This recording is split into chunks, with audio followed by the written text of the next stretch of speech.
Welcome back. Big ಭಾರತಕ್ಕೆ ಸ್ವಾಗತ. B Nagendra ರಾಜೀನಾಮೆ ಕೊಟ್ಟಿದ್ದಾರೆ. ಲಾಸ್ ಆಗಿದೆ ನಾಗೇಂದ್ರ ಅವರಿಗೆ.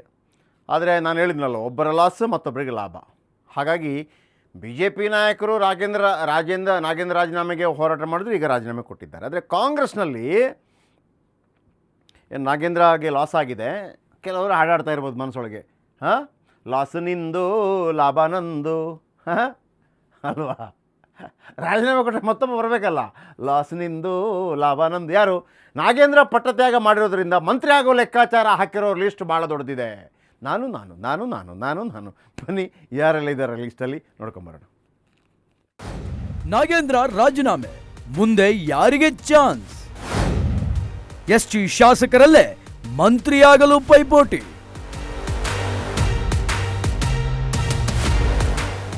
ನಾಗೇಂದ್ರ ನಾಗೇಂದ್ರ ನಾಗೇಂದ್ರ, ಎಲ್ಲಿ ನೋಡಿದ್ರು ನಾಗೇಂದ್ರ ಸದ್ದು. ಒಂದು ವೇಳೆ ರಾಜೀನಾಮೆ ಅಂಗೀಕಾರ ಆದರೆ ನಾಗೇಂದ್ರ ಸ್ಥಾನ ತುಂಬೋದಕ್ಕೆ ಹಲವರು ರೆಡಿಯಾಗಿದ್ದಾರೆ. ಹೈಕಮಾಂಡ್ ಮುಂದೆ ಎಸ್ಟಿ ಶಾಸಕರಿಂದ ಸಖತ್ ಲಾಬಿ ಶುರುವಾಗಿದೆ. ಡಿಕೆ ಸಂಪುಟದಲ್ಲಿ ನಾಗೇಂದ್ರ ಸ್ಥಾನ ತುಂಬೋರ್ಯಾರು? ಕಾಂಗ್ರೆಸ್ಸಿನಲ್ಲಿ ಎಸ್ಟಿ ಶಾಸಕರ ಸಂಖ್ಯೆ ಹೆಚ್ಚಾಗಿದೆ. ಎಸ್ಟಿ ಸಮುದಾಯದ ನಾಗೇಂದ್ರ ಪಟ್ಟತ್ಯಾಗ ಮಾಡಿದ್ರೆ ಅದೇ ಸಮುದಾಯಕ್ಕೆ ಮಂತ್ರಿಗಿರಿಯನ್ನ ನೀಡಬೇಕು ಅಂತ ಆಗ್ರಹಿಸೋರ ಸಂಖ್ಯೆ ರೈಟ್ ನೌ ಈಗ ಕಾಂಗ್ರೆಸ್ಸಿನಲ್ಲಿ ಹೆಚ್ಚಾಗಿದೆ. ಚಾನ್ಸ್ ಸಿಕ್ಕರೆ ಮಂತ್ರಿಯಾಗಬೇಕು ಅಂತ ಆಸೆ ಪಡುವವರ ಸಂಖ್ಯೆ ಏನು ಕಮ್ಮಿ ಇಲ್ಲ ಬಿಡಿ.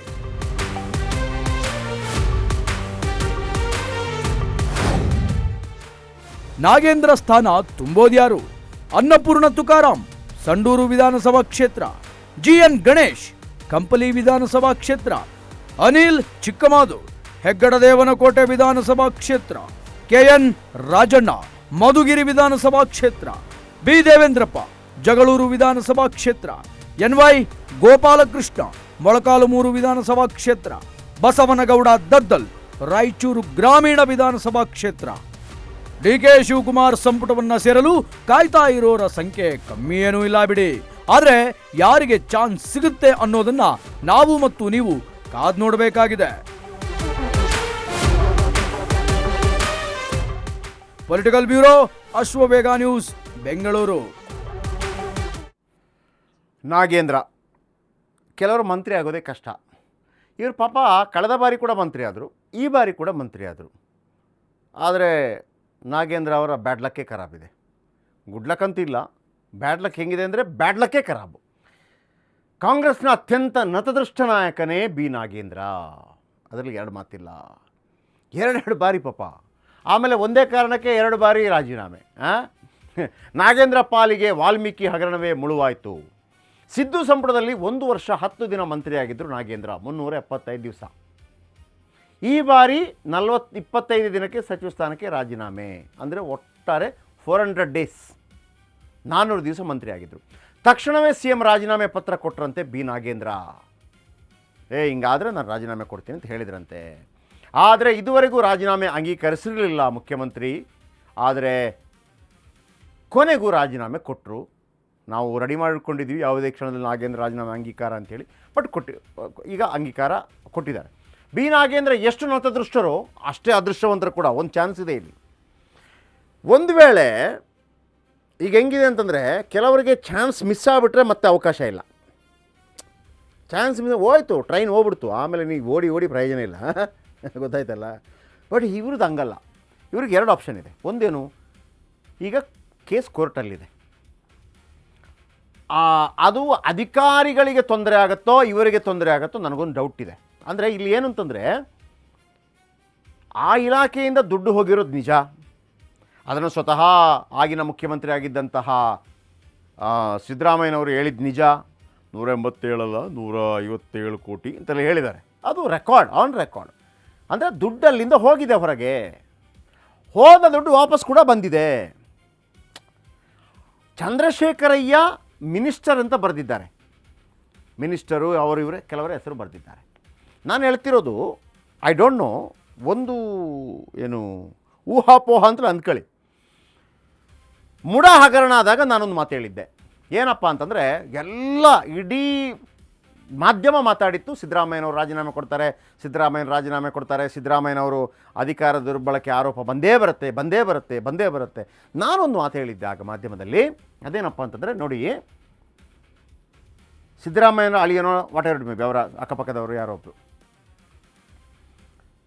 ಒಬ್ಬ ಸಿದ್ದರಾಮಯ್ಯನವರ ಸಂಬಂಧಿ, ಸ್ವಲ್ಪ ರಾಜಕೀಯವಾಗಿರುವಂಥವ್ರು ಒಂದು ಡಿ ಸಿ ಆಫೀಸ್ಗೆ ಹೋದರೆ ಆ ಡಿ ಸಿ ಸಿದ್ದರಾಮಯ್ಯನವರ ಅಳಿಯನೋ ಬಂದಿದ್ದಾನೆ ಅಥವಾ ಯಾರೋ ಸಂಬಂಧಿ ಬಂದಿದ್ದಾನೆ ಅಂತೇಳಿ ಆ ಕೆಲಸ ಮಾಡಿಕೊಡ್ತಾರಲ್ವಾ. ತಹಶೀಲ್ದಾರ್ ಬಳಿಗೆ ಹೋದರೆ ಅವರು ಮಾಡಿಕೊಡ್ತಾರೆ. ಆಗ ಅವ್ರು ಮಾಡಿಕೊಟ್ಟಿದ್ದು ಯಾಕೆ?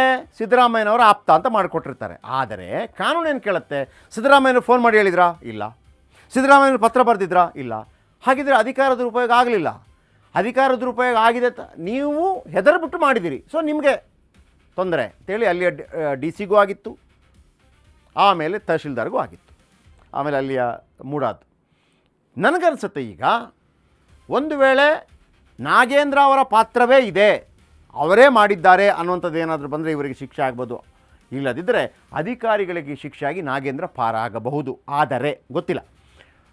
ಆ ರೀತಿ ಕೋರ್ಟಿಂದ ಕ್ಲೀನ್ ಚಿಟ್ ಸಿಕ್ಕ ಮರುಕ್ಷಣದಲ್ಲಿ ನಾಗೇಂದ್ರ ಮತ್ತೊಮ್ಮೆ ಮಂತ್ರಿ ಆಗ್ತಾರೆ. ಬರೆದಿಟ್ಕೊಳ್ಳಿ, ಕ್ಲೀನ್ ಚಿಟ್ ಸಿಕ್ಕಿದರೆ. ಯಾಕಂದರೆ ಅವ್ರು ಹೇಳ್ತಾಯಿದ್ರು, ನನಗಂತೂ ದುಡ್ಡು ಹೋಗಿಲ್ಲ, ದುಡ್ಡು ಹೊರಗಡೆ ಹೋಗಿದೆ, ವಾಪಸ್ ಬಂದಿದೆ. ಅದು ಫಾಲ್ಟು ಇವರು ಮುಖ್ಯಮಂತ್ರಿ, ಇವರು ಇಲಾಖೆಯ ಮಂತ್ರಿ ನಿಜ, ಅದು ಅಧಿಕಾರಿಗಳ ಫಾಲ್ಟಾ ಇವರ ಫಾಲ್ಟಾ ಅಂತ ಕಾನೂನು, ನಾನು ಹೇಳಿದ್ನಲ್ಲ ಕಾನೂನು ಹೆಂಗೆ ನೋಡುತ್ತೆ ಅಂತೇಳಿ. ಮೂಡ ವಿಚಾರದಲ್ಲಿ ಸಿದ್ದರಾಮಯ್ಯಗೆ ಏನೂ ಆಗಿಲ್ಲ. ನಾನು ಪದೇ ಹೇಳ್ತಾ ಇದ್ದೆ, ಅಧಿಕಾರಿಗಳಿಗಾಗತ್ತೆ. ನೀವು ನಾಗೇಂದ್ರ ಅನ್ಯಾಯ ಮಾಡಿದ್ದಾರೆ, ತೊಂದರೆ ಮಾಡಿದ್ದಾರೆ, ನಾಗೇಂದ್ರ ಬರೆದಿರೋಂಥ ಪತ್ರ ಇರಬೇಕು. ಬಾಯಿ ಮಾತು ನಡೆಯಲ್ಲ ಸರ್. ಅವ್ರು ಬಾಯಲ್ಲಿ ಹೇಳಿದರು, ಕೊಟ್ಬಿಡಿ ಅಂತ ಹೇಳಿದರು. ಕೋರ್ಟ್ ಅದನ್ನೆಲ್ಲ ಕೇಳಲ್ಲ. ಫೋನ್ ಮಾಡಿದ್ನಾ, ಯಾವಾಗ ಫೋನ್ ಮಾಡಿದ್ದ ತೋರಿಸು. ಆಮೇಲೆ ಫೋನ್ ಮಾಡಿದ ನಂತರ ಕೂಡ ಅದನ್ನೇ ಹೆಂಗೆ ಹೇಳ್ದ ಅಂತ ಏನು ಗ್ಯಾರಂಟಿ ಇದೆ? ಆಮೇಲೆ ಬೇರೆ ಬರುತ್ತೆ, ಅದು ಬೇರೆ ಜೊತೆಗಿದ್ರಾ, ಮತ್ತೊಂದಿದ್ರಾ, ಪತ್ರ ಬರೆದಿದ್ರಾ, ಎಷ್ಟು ಗಂಟೆಗೆ ಫೋನ್ ಮಾಡಿದರು, 4-5 ಹೇಳಿ, ಹೀಗೆಲ್ಲ ಆಗುತ್ತೆ. ಸೊ ನಾಗೇಂದ್ರಗೆ ಗ್ಯಾರಂಟಿ ಇರೋದು ಅದೇ, ದುಡ್ಡು ಹೋಗಿದೆ ನಿಜ, ನನಗಂತೂ ಬಂದಿಲ್ಲ, ಆದರೆ ಅದು ಅಧಿಕಾರಿಗಳು ಮಾಡಿದ ತಪ್ಪು ಅಂತ ಆಗುತ್ತೆ. ಅಲ್ಲಿ ಆ ಚಂದ್ರಶೇಖರಯ್ಯ ಆತ್ಮಹತ್ಯೆ ಮಾಡ್ಕೊಂಡ್ರಲ್ಲ, ಅವರು ಅದೇ ಇದು ಎಲ್ಲ ನನ್ನ ಕೈಗೆ ತಲೆಗೆ ಬಂದುಬಿಡುತ್ತೆ ಅಂತೇಳಿ ಅವ್ರು ಆತ್ಮಹತ್ಯೆ ಮಾಡ್ಕೊಂಬಿಟ್ರು. ಬರೆದ್ಬಿಟ್ಟು ಆತ್ಮಹತ್ಯೆ ಮಾಡ್ಕೊಂಡ್ರು. ನಾನು ಯಾಕೆ ನಾವು ಅಶ್ವವೇಗದವ್ರು ಹೇಳ್ತಾ ಇದ್ದೀವಿ ಅಂತಂದರೆ, ಕ್ಲೀನ್ ಚಿಟ್ ಕೊಟ್ಟ ತಕ್ಷಣ ಅವರನ್ನು ಸೈಡ್ಗೆ ಬಿಡೋಕ್ಕಾಗದೇ ಇಲ್ಲ. ಯಾಕಂದರೆ ಅವರಿಂದ ಪಕ್ಷಕ್ಕೆ ಲಾಭ ಆಗಿದೆ ಅನ್ನುವಂಥ ಮಾತುಗಳೇ ಕೇಳಿ ಬರ್ತಾ ಇರೋದು. ಹಾಗಾಗಿ ಒಂದು ಏನು ದುರಾದೃಷ್ಟ ಜೊತೆ ಒಂದು ಅದೃಷ್ಟ ಕೂಡ ಇದೆ. ಬಟ್ ಅದು ಎಷ್ಟು ದಿನಗಳ ಅದೃಷ್ಟ ನಮ್ಗೆ ಗೊತ್ತಿಲ್ಲ.